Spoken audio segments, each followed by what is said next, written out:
Good evening, ladies and gentlemen. Thank you for your patience. Big crowd, lots of traffic, and a great speaker. I'm Skip Rutherford, Dean of the University of Arkansas Clinton School of Public Service, and welcome to tonight's program in the William Grant Still Ballroom of the Joseph Taylor Robinson Center in beautiful downtown Little Rock. In less than 3 months, the Clinton School will hold our 2020 graduation in this very room. So it's pretty exciting for us. We welcome you tonight, and we welcome those who are watching live stream. May I ask those who are here to please silence your cell phones and other electronic devices. Our program tonight will be a conversation between two of the most knowledgeable people I know on the subject of politics. One from Washington, one from Little Rock, and after the program, the book signing will take place in the foyer where the books are being sold. Roby Brock is host and executive producer of Talk Business and Politics. He's the CEO of Natural State Media, which is also the parent company of the Northwest Arkansas Business Journal. Phil Rucker is White House Bureau Chief for the Washington Post. He and a group of his colleagues from the Post won the Pulitzer Prize for reporting on Russia's involvement in the 2016 elections. His new book, A Very Stable Genius, co-authored with his Post colleague Carol Leonnig, debuted at #1 on the New York Times bestseller list, and it has been on the bestseller list now for 5 consecutive weeks. Please welcome Phil Rucker and Roby Brock.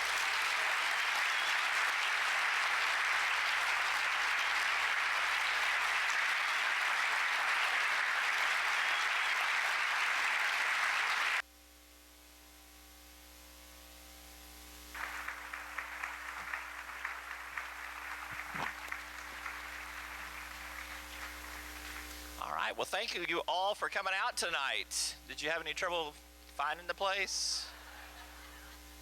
I told Skip that we might move over to the Simmons Bank Arena as the crowd continued to grow, and he said that if he moved y'all one more time that he would get thrown out the window into the river there, which is probably pretty accurate. Oh, let me leave that there so my kids can interrupt us at some point in time this evening. Phil, thank you so much, and welcome back to Little Rock. You've been here before, so we're glad to have you back in Little Rock here. Look at the crowd you brought out. Are you impressed? Yeah, this is pretty great. Thank you, guys. Let me just say, first of all, my co-author and partner in this work, Carol Leonnig, wishes she could be here. She couldn't make it tonight, so you're stuck with me. But I'm so glad so many of you showed up. We've been doing a number of events in much bigger cities than Little Rock, LA, Seattle, San Francisco, but not a crowd like this one. So this is pretty special for me. Right. Thank you.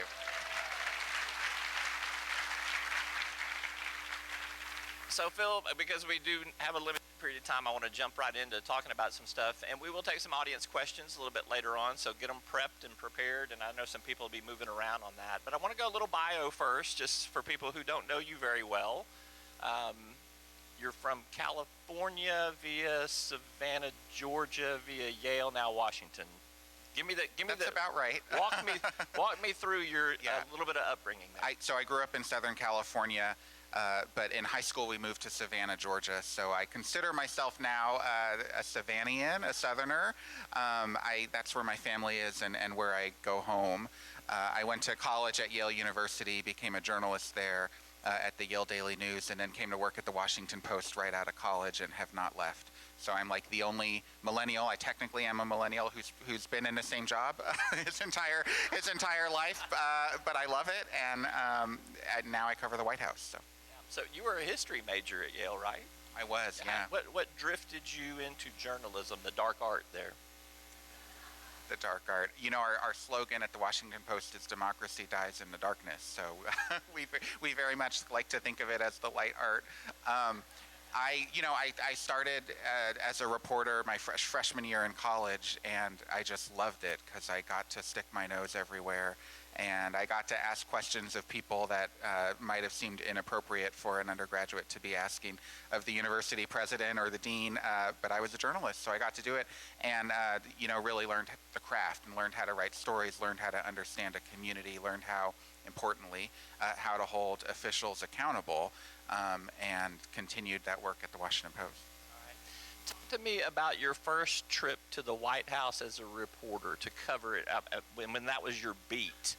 I can see the state capitol of Arkansas just right there, and I still, after 20-something years, it's still, I get a thrill walking into the state capitol to go cover a governor's press conference or the legislature.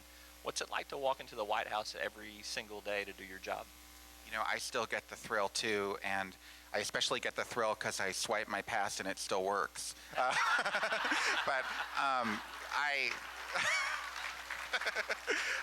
I started covering the White House during the Obama presidency, and I mostly have done a lot of political campaign reporting. That's why I've been to Little Rock so many times. There's somebody named Hillary Clinton who ran for president, so there were a lot of trips here to research her and her background. But you know what, walking through that gate at the White House to go to the briefing room, it's a job, but it is more than that. It's a privilege for me and for our colleagues. We feel like we have literally a pass to do the work of this democracy, which is holding people in these positions of power to account, asking them questions that they're uncomfortable asking, trying to shine the light where they want it to be dark, uncovering new information. That's what my colleagues and I try to do every day at the Washington Post. That's what Carol and I did with A Very Stable Genius. And it's especially challenging right now with the current president that we have, but it's a challenge no matter who the president is. And I'm really grateful that we're able to do it, and that there's support of so many people in the country who want to read this journalism and believe in what we do as journalists.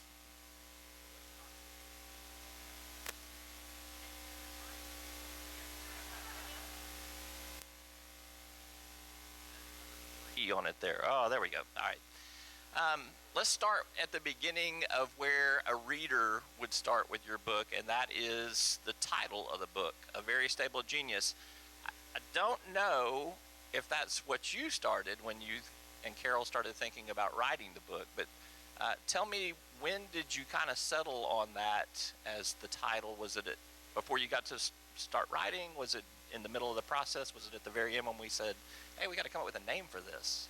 We waited until near the end of our process in writing the book to come up with the title, because we wanted the title to fit the book. We didn't want to try to craft a narrative to fit a particular title. And just to be clear, I think most of the people here probably know this, but that is not our phrase. That's not the description that Carol and I have given to President Trump. It's the description he gave to himself.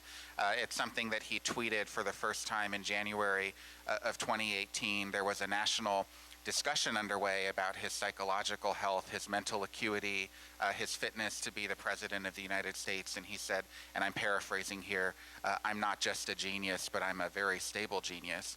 And he used that phrase 4 or 5 times after that.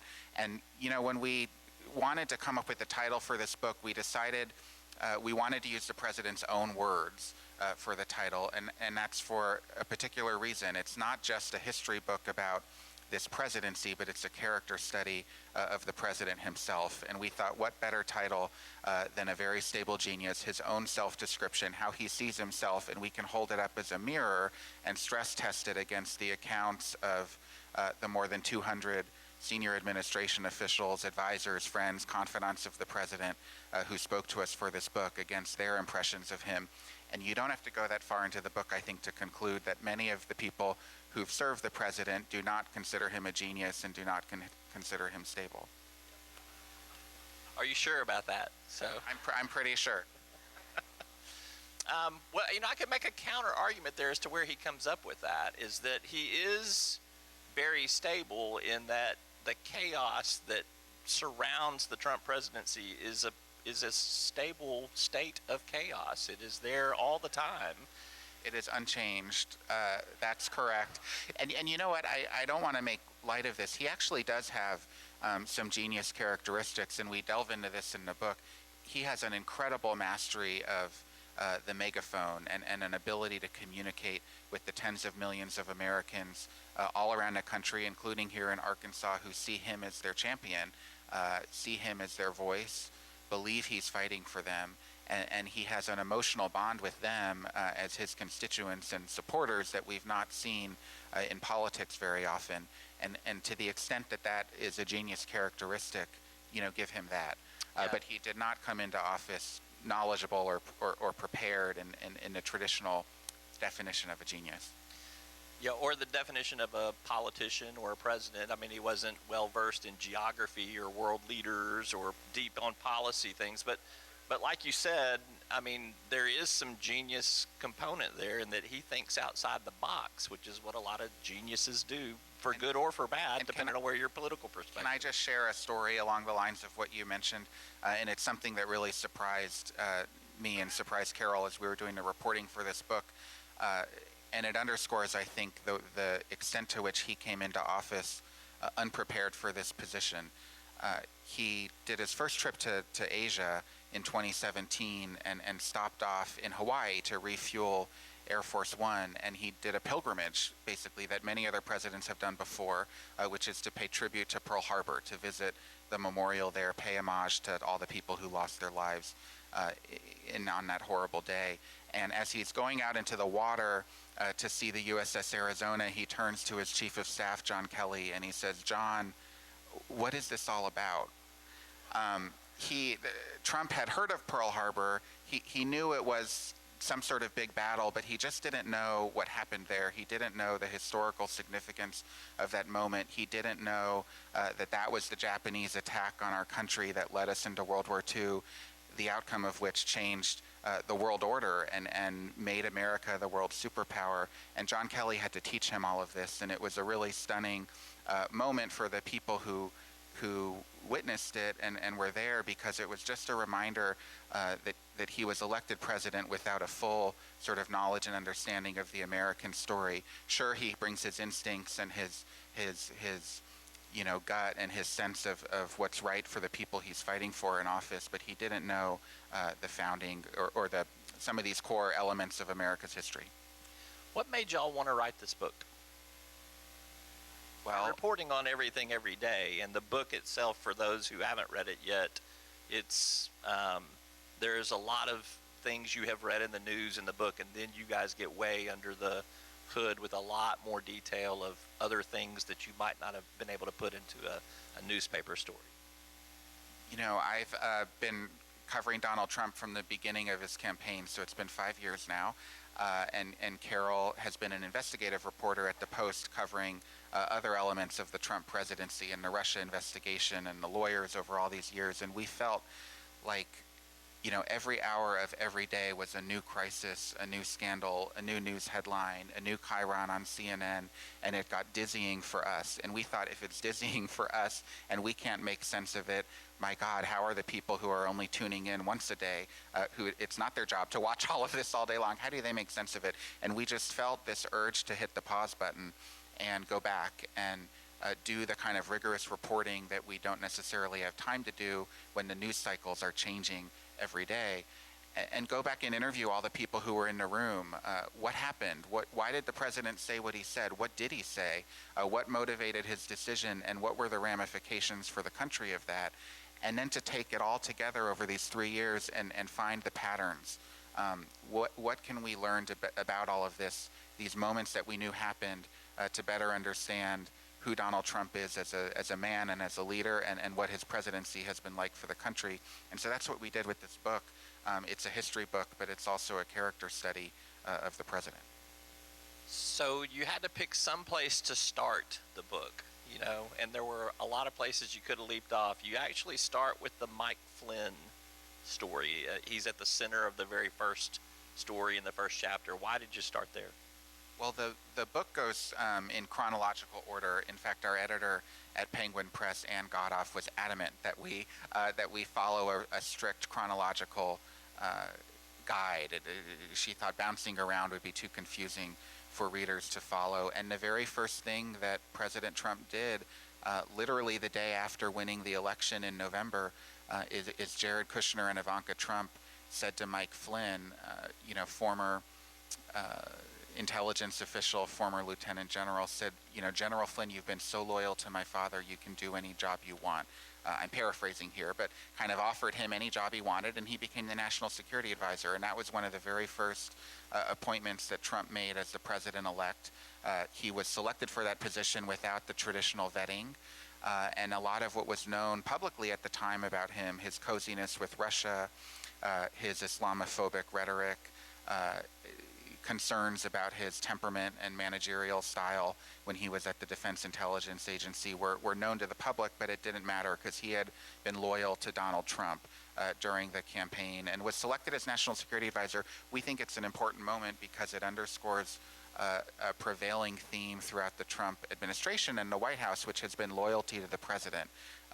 It mattered first and foremost that you were loyal to him and protected him and advanced his self-image and his political interests above all else, and Flynn was an example of that. So I'm kind of curious, and Flynn's a good story to look at on this, but I mean, almost every chapter in the book would have this. Did you and Carol have a lot of this information that you put into this book that you were already sitting on, like you in your daily reporting, you've got it and you just can't use some of it, or did you have to go back and do some deep research on that? Kind of walk me through that process. Almost everything in the book that is new is the product of reporting we did for the book. The reporting we do day to day for the Washington Post, we get published in the Washington Post, and if it's not in the Washington Post, that's because it either doesn't check out or we're not, for whatever reason, not comfortable publishing it. But we didn't sit on any reporting for the book. But what we did with the book is we went back to the sources that we use, or not use, but the sources that we have dealt with over these years in our daily reporting to dig deeper with them, to ask a lot of follow-up questions to really understand these scenes. But we also went to news sources, people who run away from reporters, who would not return our phone calls for the Washington Post, but who, when we explained to them we're doing a history book, that this is going to be the comprehensive account of these years, of this presidency, of this man, they agreed to talk. And they didn't just answer a couple questions, but a lot of them talked for 4 hours, 5 hours, 6 hours at once to share their stories. They went through their diary notes and shared with us the notes that they wrote down in real time about what happened in the cabinet room or in the Oval Office or in some of these meetings.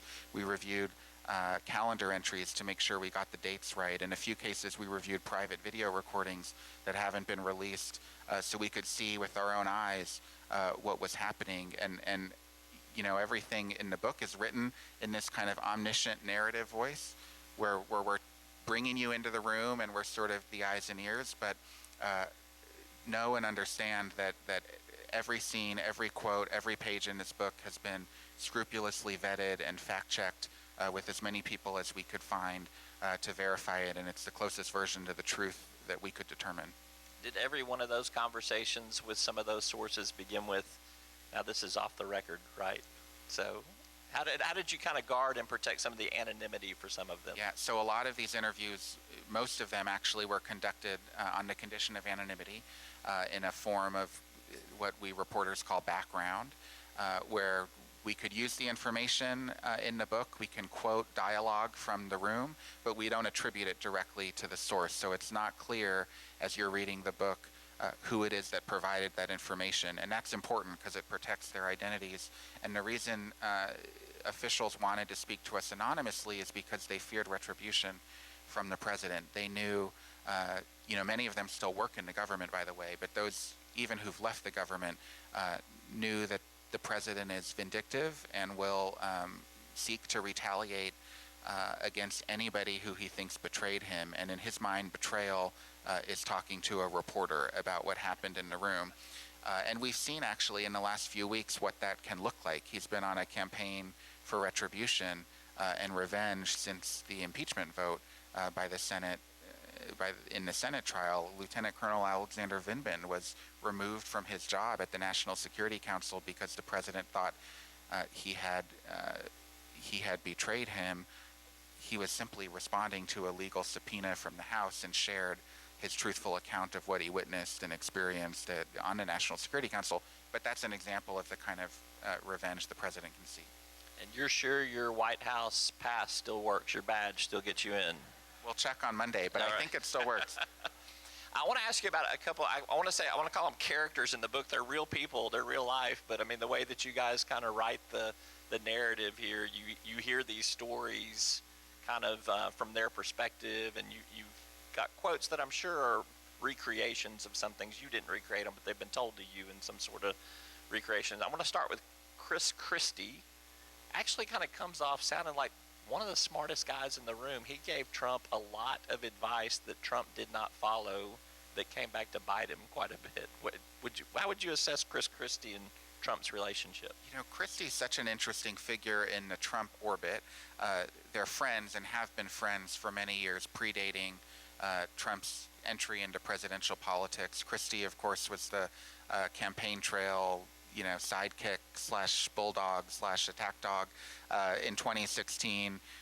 He wanted a job in the administration. I think he had his eyes on being the attorney general, and for a complex number of reasons it didn't pan out, including the fact that the president's son-in-law, Jared Kushner, doesn't like Christie very much. Why? Because Christie, as the U.S. attorney in New Jersey, put Jared's father in jail. So anyhow, that would make someone not like you. I'm just saying. Correct. So. But Christie emerges in a lot of these moments in the book, especially around the Russia investigation, as an outside confidant and counselor to the president, trying to steer him, trying to give him good advice, including, by the way, don't hire Michael Flynn as national security advisor. That's going to be a problem for you. Trump ignored that advice, and we all know how that worked out.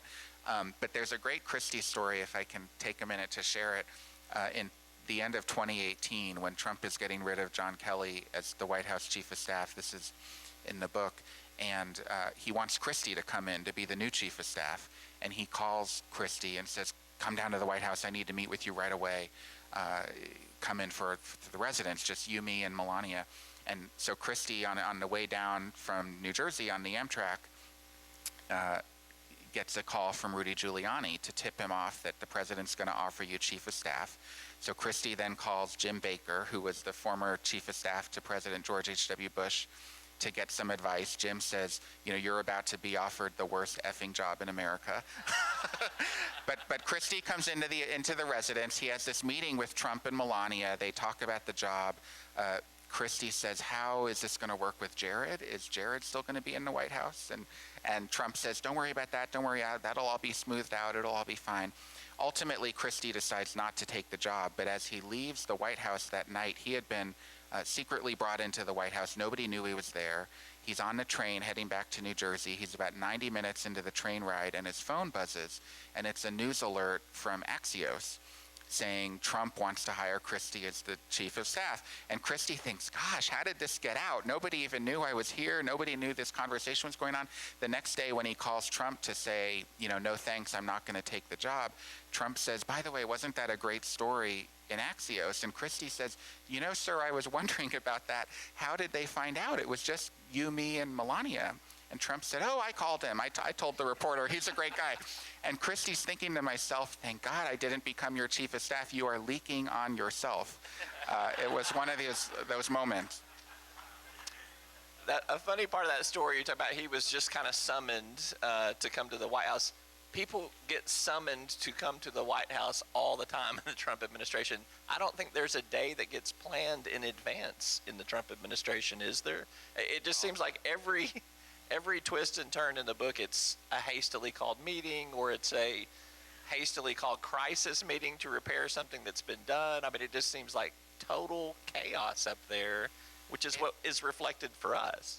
It is that way a lot, but that doesn't mean there's no planning that takes place. In fact, Sarah Huckabee Sanders would probably be the first to tell you that there are a lot of plans that the staff put together. They put out message rollouts and meetings that the president's going to have and ways for him to announce new policies, but he tends to blow a hole in those plans in the morning when he turns on the TV like 5 and infrastructure and all that. weeks, I think, more than 5. Yes, yeah. yes. Yeah.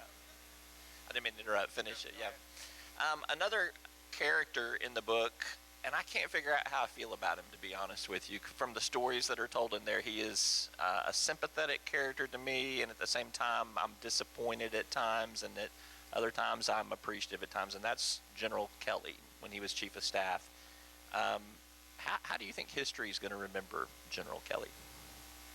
That's a great question. And first of all, let me just say in this book, and really in the Trump administration, there's been no perfect hero. There's nobody who got everything right. Not even Robert Mueller, who was the president's antagonist and a revered former FBI director and Marine platoon commander who followed the facts and built the evidence and produced the report. Even Robert Mueller got outfoxed at the end by the Attorney General, Bill Barr. No perfect heroes. Kelly, he came into the job wanting to be this human guardrail on the president.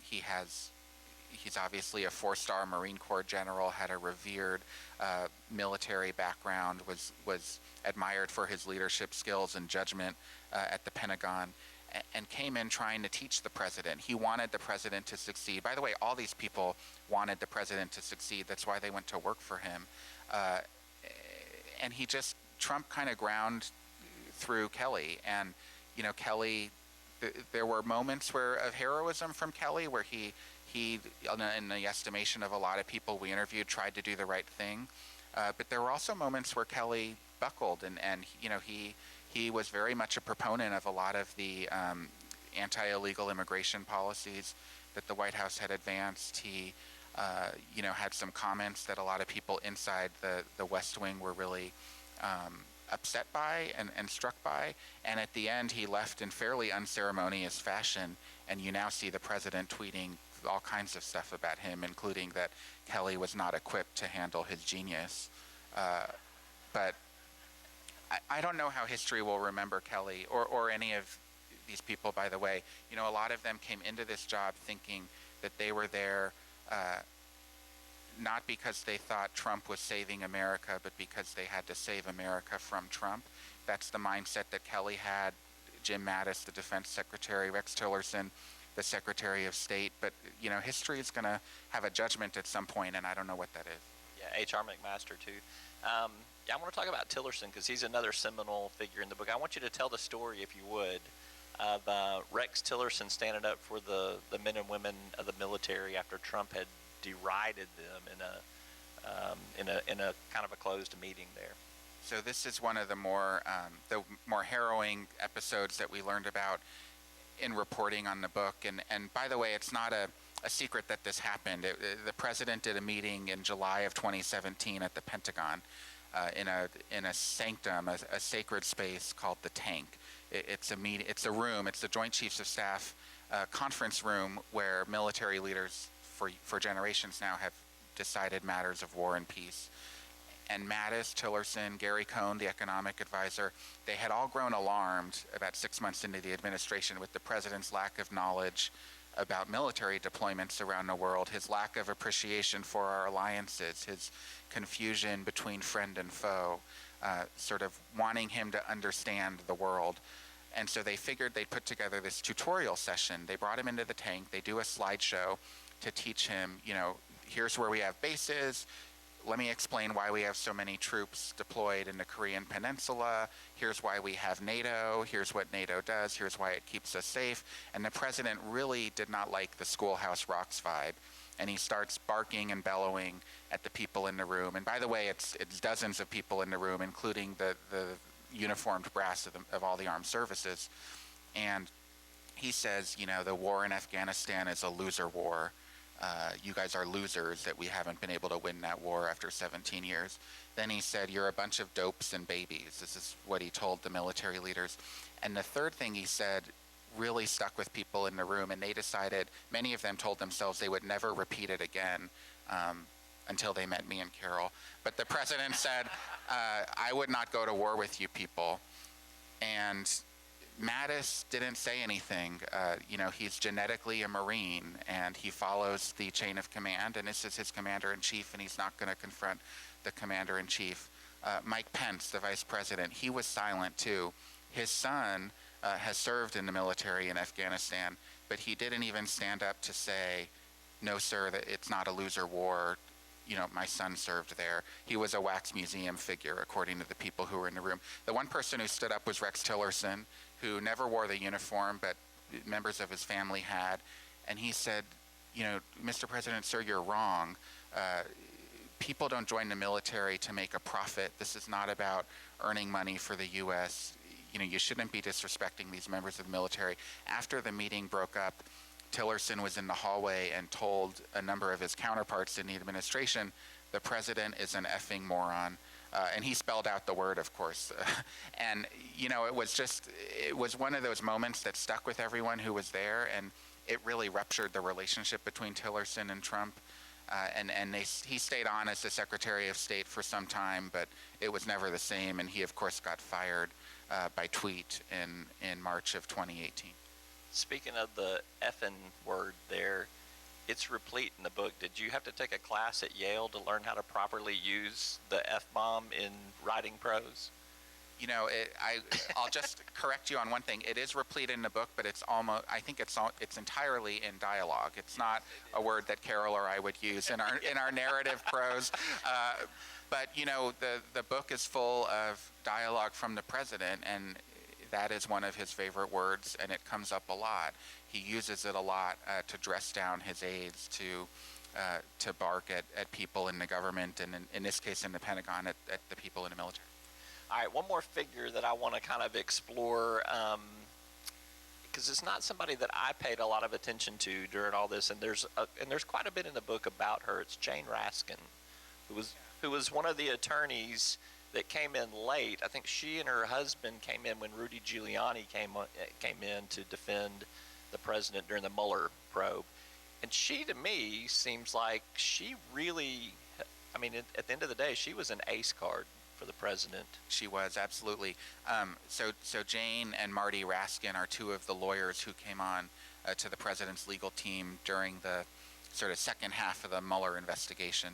And anyone who watches cable TV just assumes that the entire Trump legal defense was being run by Rudy Giuliani in between his drinks at the bar. And, he said all sorts of nutty stuff in his interviews, but there were real lawyers behind that operation, and Jane Raskin is one of them. And she and her husband and Jay Sekulow, another one of the president's lawyers, they really mapped out a strategy that ultimately was quite successful in protecting the president. They were adamant about not letting him sit for an interview with the special counsel prosecutors, with Mueller or the members of his team. The reason for that, of course, is because the president has such a record of not telling the truth and has a difficult time recalling precise details about the past in an accurate way. They basically thought if he sat down with Mueller, he'd be committing perjury, and that there was no way around that. So they crafted a strategy, a legal strategy, to avoid that interview, which turned out to be very important for the president, for the outcome of the Mueller investigation on behalf of the president. And then, in the final months of the Russia investigation, Jane is a key figure in kind of going back and forth and playing this very delicate dance with Mueller about whether the special counsel would ever subpoena the president. It's something that the president's team feared could happen, but they were hoping it wouldn't happen. And ultimately, because of the various conversations that the president's lawyers had and the arguments that they made with the Mueller team, there was no subpoena. The report then came out. There's a really vivid scene near the end of the book where those 3 or 4 weeks after the report is finished and submitted to the Attorney General, but before the public can see it, and all we knew was that 4-page letter, the summary letter from Bill Barr. The emotions were really high among Mueller and his team at the special counsel's office, and this is where he got outfoxed, the special counsel, because they just wouldn't say anything publicly to refute Barr's conclusion. But there's a very angry phone call that Mueller and Barr have. There's a meeting that they have in the Justice Department that we document in the book that I think helps really explain the extent to which Barr outmaneuvered Mueller. And Jane had a relationship with Mueller. They had worked together, I think, at one That's right. point in time. And was respected by Mueller. Yeah, very much so. All right, so you in the book, obviously you're going in some chronological order, and time ran out on you, and you had to get it published at some point in time. It's the end of the Mueller probe. It's the beginning. Well, we learn, first of all, at the end of the book, you start where the Ukraine situation with the phone call that happened literally, I think, the day after he is the Mueller testifies, and he's out there. So this seems to be setting up a sequel, Phil. A very Stabler genius, maybe. I don't. Or even more genius, or I don't know what it would be. We're not at work at a sequel. Maybe there will be. Time will tell. You know, we did think about when to end the book, and we contemplated whether to wait until the whole first term and do it after 4 years. And you know, we got to a point where we were learning so much new information. We felt an urgency to share it, to get it out there. The Mueller investigation ending provided kind of a natural narrative arc for the story, because from day one of this presidency, he's been haunted by all things Russia, the Russia cloud. It was a dominant theme through his presidency so far, and so that was a natural endpoint. And then the book ends with the beginning of impeachment, which you're right. The day after Mueller testified before Congress, Trump picked up the phone 9 a.m. In the White House residence to call his counterpart in Ukraine, President Zelensky, and ask for that favor.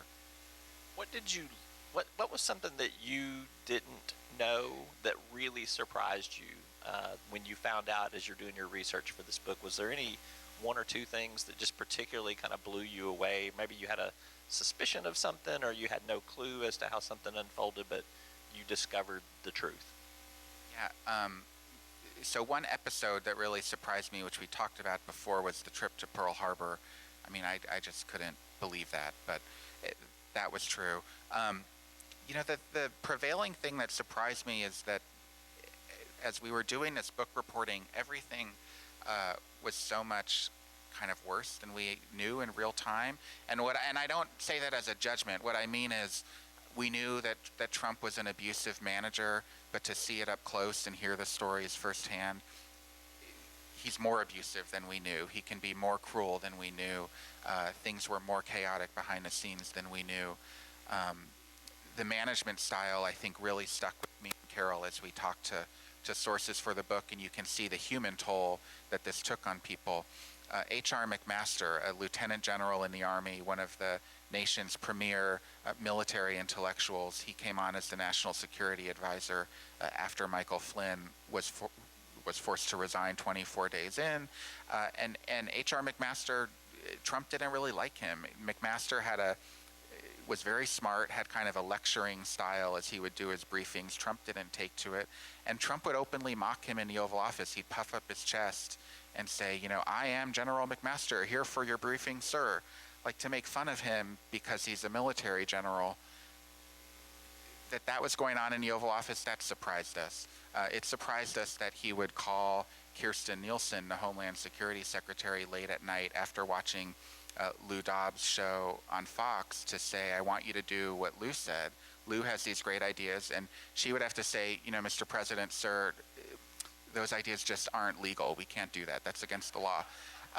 He would call her again the next morning at 5 a.m., wake her up before she's awake to berate her about immigrants crossing the border and what are we going to do about this. And he would just torment her, you know, 4 or 5 calls a day.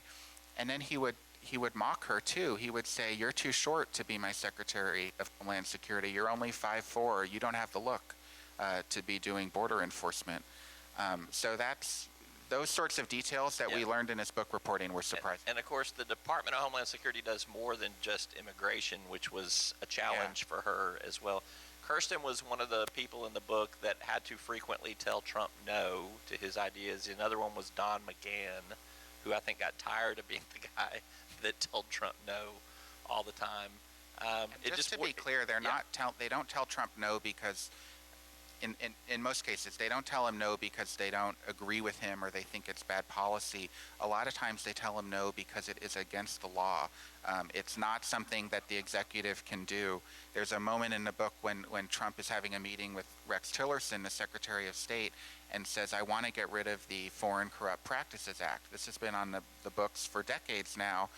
Trump thought it was unfair that American companies were not allowed to bribe foreign officials to do business abroad. He thought it put American companies at a competitive disadvantage in the world, and told Tillerson as Secretary of State to get rid of the law. And Tillerson's thinking, the executive cannot get rid of a law. That's not how our democracy functions. But secondly, that's like bad policy. So he just said, I'm not the guy for that, sir.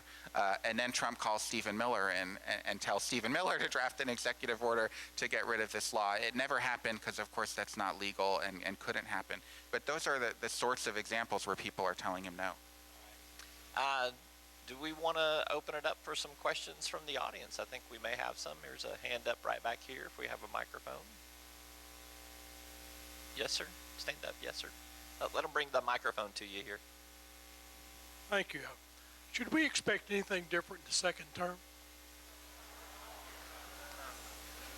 I don't know. I'm not, Carol and I both are reporters and we're not in the predictions game, but I can tell you it sure seems like past is prologue. And what we found over these 3 years is, first of all, that Trump doesn't change. He's 73 years old. He's the same Donald Trump today that he was 20 years ago. His behavior and conduct is not going to change. But we've also found that every time he escapes accountability or consequence for his actions, he becomes more emboldened, more unchained, has a stronger confidence in his own instincts and gut. We saw that after the Mueller investigation ended, and then he called Ukraine. We saw after he was acquitted by the Senate, he's now purging people out of the government and weighing in on Justice Department decisions and so forth. So the expectation, I think, is that a second term winning re-election would reaffirm for him that he's done no wrong, and in fact that there's a popular mandate for what he is doing, and he'll probably continue. And so my expectation would be more of the same, but I don't know. All right, another question. We want to come down here.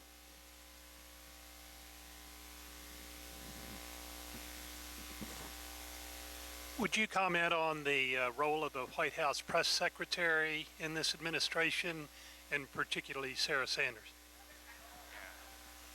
Future governor, maybe. No. Sorry, I didn't mean to wade into that. This is the Democrat section of the audience over there.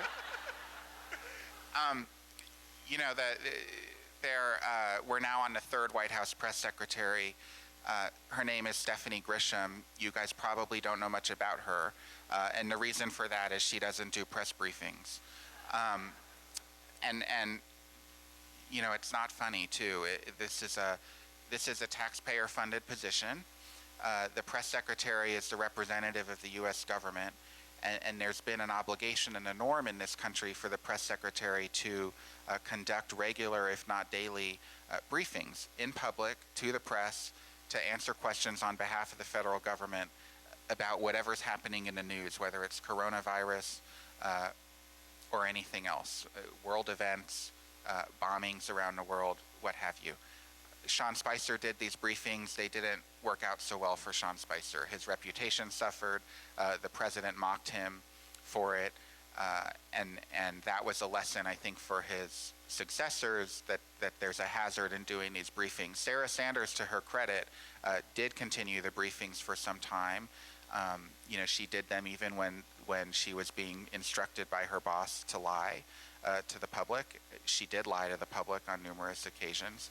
I can also tell you, though, she, behind the scenes, was fairly professional and helpful, at least with me and my colleagues at the Washington Post, and credit to her for that.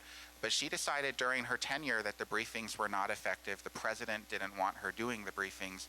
The president has always thought he's his own best spokesman, and he would rather answer the questions himself. And so the briefings then became kind of once a week, and then they became once a month, and then they just disappeared. And Stephanie Grisham, who replaced Sarah, I don't remember when, but it's been several months now, has not held a single briefing. She doesn't consider that part of her job, even though she works for the taxpayers of this country, and even though she's supposed to be held accountable to the public. And so what's missing now, even though the president engages with reporters a lot under the wing of the helicopter, in the Oval Office, answering questions on the plane, that's not a substitute for the daily public accountability measure of a press secretary answering the question. Do you get the information you need, though, if you make the inquiry? Does Stephanie give you what you are looking for in terms of answers?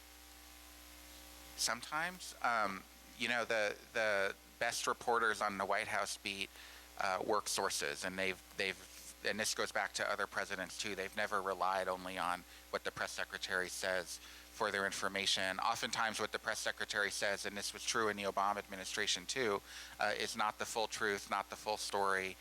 To really get the story, you've got to talk to other people.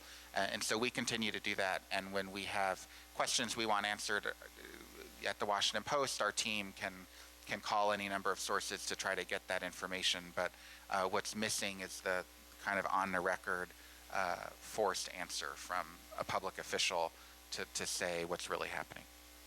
Other question? We got some over here. Let's go to this side of the room. I'll come up front for you after this one. Yeah. Mr. Rucker, do you have some type of assessment on the chances that U.S. Attorney John Durham might indict James Comey or Andrew McCabe based upon everything you've learned in your research? I think so. I will preface this by saying I don't cover the Justice Department day to day, and so forgive me if I get something a little fuzzy here. I'm pretty sure that the judgment has been made by the Justice Department that Andy McCabe, former deputy FBI director, will not be charged. Twice. And, but I can also tell you that I know from my reporting that President Trump very much wants him to be charged and wants Jim Comey to be charged. In fact, yesterday, as the government was scrambling to react to the coronavirus to contain that crisis, the president spent 45 minutes meeting privately with the people who are producing a play about Lisa Page and Peter Strzok, the FBI officials. It's a play reenacting their text messages and their affair, which is a fixation of the president's. And during that meeting, according to the reporting from yesterday, the president did express his frustration that the wrong people are in jail and the people who should go to jail, including Comey and McCabe, are not in jail.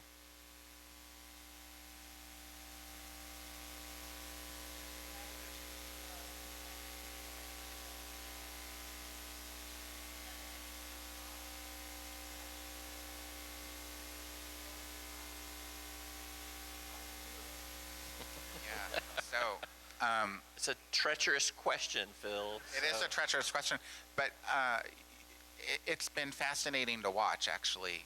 And I've been to so many Trump rallies. And when I go to Trump rallies to cover them, by the way, I don't just go to sit down and write down what the president says, but I spend some time beforehand interviewing the people in the arena, the people who wait for hours, literally hours, to get seats in the arena to see the president, and understanding why they support him.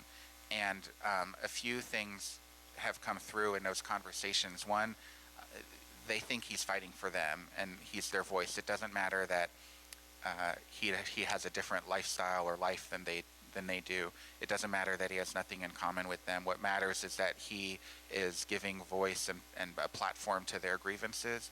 He's saying what they believe out loud. He's appearing strong and fighting on their behalf. Or at least making them think that he's fighting on their behalf. And that's a powerful emotional connection. And, when he does things that shock all the folks in Washington and violates norms and, breaches the independence of the Justice Department, a lot of his supporters see that as the right thing. That's him disrupting. He's like shaking that snow globe of Washington just the way they've wanted it to be shooken up. Because for decades they felt ignored by the governing class in Washington, and Trump has tapped into that. He has been brilliant at figuring out exactly what his supporters want to hear and figuring out how to get on the right side of them in terms of his positions on immigration and other stuff, how to speak their language and communicate and win them over. I think that this happened at some point around Charlottesville. To me, I guess is when I recognized it. Trump, for the first several months, I think there was this thought that he would try to be a president for everyone and build consensus. He clearly at some point in time decided, I'm just going to serve my base at this. When was that realization for you that that's what he was going to fundamentally focus on? Because I don't think it was there for the first couple of months. I think there was some pretense that we could work with Democrats on some issue and we could build some bridges. Yeah, he liked the idea of working with Democrats and building those bridges, but I think he always, I think his advisors always thought he would be presidential in a traditional sense more than he ever aspired to that. And his kind of base politics became clear early on, and part of the reason he's felt so focused on the base is because of where he's getting his advice. There are people who are very empowered around him in the White House, and also people on the outside who talk to him all the time, like Sean Hannity is one, Stephen Miller inside the White House. They are ideologues and are promoting the values and the beliefs of his base every day in his ear, and reminding him of the political risks for him if he were to ever betray the base. And it's why if there's ever an issue where he might, get a deal on DACA for the Dreamers, for example, or do something that would somehow alienate his base, he just reverses and always goes to that safe space. Let's go to this far side, and then we'll start working our way back over here. We've got one up front here. If somebody wants to bring a microphone, and let's get somebody over here. We all obviously have this 2020 election in mind, and I know you're not in a position to name a particular candidate, but I am curious if there are certain characteristics that you think President Trump would find harder to deal with based on what you've learned up close from this past years with him. I appreciate that question, because you're right. I'm not. It's not my job to make political predictions or support any individual candidates. And by the way, you guys have a big election, I think, on Tuesday, right? Here's what I can tell you. Trump, for a long time, was fixated on Joe Biden and feared Joe Biden, thought he could pry away part of that working class coalition in Pennsylvania, in Michigan, and Wisconsin, the white working class voters. That fear has abated and kind of gone away. The fixation of the moment, and you've probably seen a lot of presidential tweets lately about Mini Mike, is on Bloomberg, and that's because Trump worries about his money. He has spent now $500 million on his presidential race, and it's only been about 3 months, and has vowed to spend whatever it takes to defeat Trump, and that's a scary figure for Trump to think about. And he sees Bloomberg's ads on TV when he watches cable news in Washington, and so is reminded of it all the time. So that's the fixation at the moment. He has proven throughout his time in politics to have a lot of difficulty with a woman challenger. When in 2016, he didn't quite figure out how to deal with Hillary, and he's had issues trying to be responsive to some of the women antagonists he's had currently, including Nancy Pelosi, the House Speaker. So there are a lot of Democrats who think a woman challenger would be tough for him. There are a lot of Democrats who also think that somebody who's kind of bland and the opposite of Trump, like a Pete Buttigieg, would be the strongest option. Just because it's a totally different kind of candidate. I don't know who the nominee is going to end up being. Bernie Sanders makes an argument that he can build a movement, a powerful grassroots movement with new voters and the kind of intensity that you see in the Trump movement. That's another thing to consider. But currently the president is really fixated on Bloomberg. And if you're ever in doubt about who he's thinking about and fearing as an opponent, just look at the tweets, because there were months when he tweeted about sleepy Joe Biden all the time. Now it's Mini Mike, so that tells you. I'm going to give you my microphone. First of all, thank you for being here. We love to watch you on Washington Week, and it's 10 minutes into the show right now, and you're not there. But anyway, you've spoken a lot about domestic accountability on the part of the president. Could you address how things appear to you from more of an international basis, how we appear as a country internationally with regard to what is going on right now? Yeah, I'm glad you asked that question, because a lot of our reporting in the book actually is about the world and about how Trump dealt with foreign policy and his interactions with foreign leaders. And I'll mention one relationship that I think helps illustrate the point. Early on in the presidency, Trump met the Prime Minister of India, Modi, for the first time, and he sort of shut out his briefing. He didn't want to listen to his advisors teach him about India. He thought he would just go into this meeting and wing it. And he's in the meeting with Modi. Modi's trying to think about, who can my partner be? I want to work with the United States on trade. I need the United States' help to support India and protect India in this very volatile region. And he talks a little bit about Pakistan and the threat from Pakistan. He talks a little bit about China and the threat from China. And Trump says, well, it's not as if you've got China at your border. And of course, India has a big border with China. And Modi, in this meeting, Modi, according to the people who we talked to about this, Modi's eyes bulged out. He can't believe that the president was unfamiliar with the fact that China's India's neighbor. It's like the biggest threat to India. And Modi kind of concluded, I can't deal with this person. He's not a serious negotiator. He's not a serious thinker on world affairs. You know, I'm just going to go my own way and tune out the United States, and 4 years later I'll re-engage with whoever the new president is. Fast forward a little bit, and Modi is like Trump's best friend now. Trump did a huge rally. I was there in Houston with Modi last fall, filled the entire NFL stadium with Indian Americans from the diaspora all around the country. And then just a couple days ago, this week, Trump went to India, and Modi hosted him for the biggest rally of Trump's lifetime, certainly, filling a 110,000-seat cricket stadium. The whole town was bathed in banners for Namaste Trump, which I think the rough translation is something like bow down to Trump, something like that. They treated him like a god. And it just underscores how the calculation that a lot of foreign leaders have made, which was at first they couldn't believe Trump and they sort of mocked him a little bit and tried to not have to deal with him. And now they realize he's the American president. He might be the American president for another 5 years. They can't not deal with him. Let's make friends with him. And the best way to make friends with him, of course, is to do a big rally, have a big crowd, have a thick red carpet, the kinds of things that Trump likes to buff his image.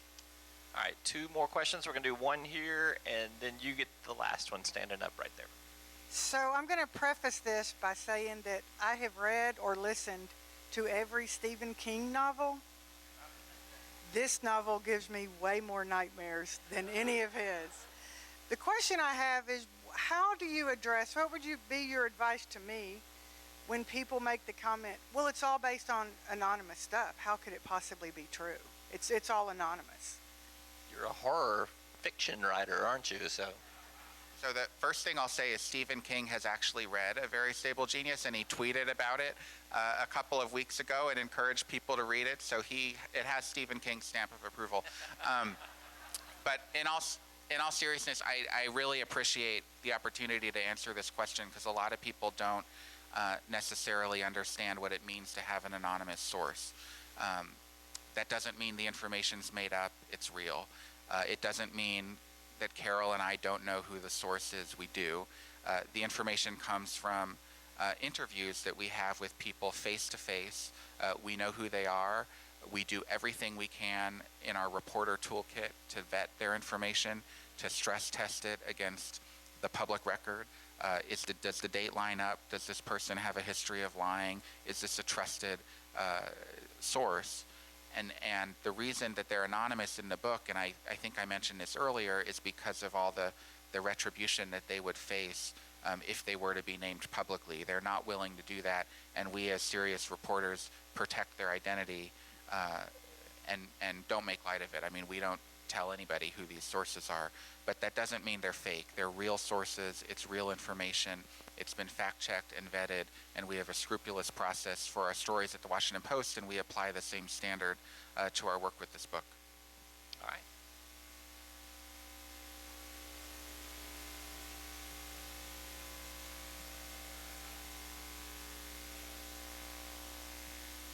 And it's a great question about Giuliani. You probably noticed he was not part of the president's legal defense team during the impeachment trial. But he obviously was a key part of the legal defense team during the Russia investigation. Giuliani has been friends with Trump for years and years and years, and they will probably continue to be friends. Trump likes and respects and admires Rudy Giuliani for a few reasons, and the main one, I think, is because Rudy is such a fierce defender of the presidents. He's willing to say anything, do anything, hit anybody as hard as they need to be hit in order for President Trump to win that news cycle, to to win the face-off with Chris Cuomo or whatever it is. So Trump values that, and that's why Rudy stays in the orbit despite the mistakes he's made as the president's lawyer. He took a lower profile role the last few months during impeachment for obvious reasons, in part because he was the one coordinating a lot of this with Ukraine. But that doesn't mean he's totally out of the orbit, and I suspect we'll see more of him as the campaign heats up. All right, I get the final question here. What is, and I'm going to ask it very open-ended so you can go any direction you want with it, Phil. What is going to be the legacy of Donald Trump? I don't know that I can really answer that. It's an interesting thing to ponder, actually, because I think the legacy of presidents changes over time. I think people have a different view today about George W. Bush than they did the day he left office, for example. In fact, there are probably a lot of Democrats who pine for the days of George W. Bush in retrospect. So I don't know how this is going to go. Part of the Trump legacy is going to be shaped by whether it can endure beyond Trump, whether Trumpism endures beyond Trump. Does Trump leave office next January and we have sort of a return to normalcy? Or has normalcy changed, and does Trump get a second term and become succeeded by somebody who's Trumpian, perhaps succeeded by Trump himself? He likes to joke, by the way, that he would try to get the Constitution changed to have a third term. I don't know. It really depends on whether this movement continues.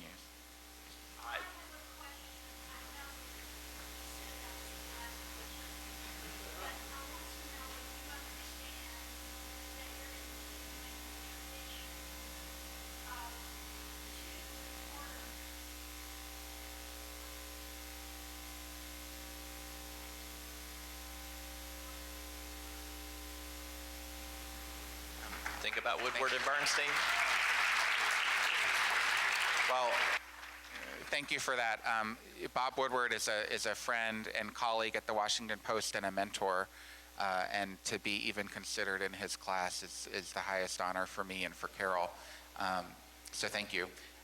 We don't think of our work as following a tradition or aspiring to that necessarily. We just kind of come in every day to get some answers and see where the truth is and where our journey takes us. But I really appreciate that. Phil Rucker, everybody.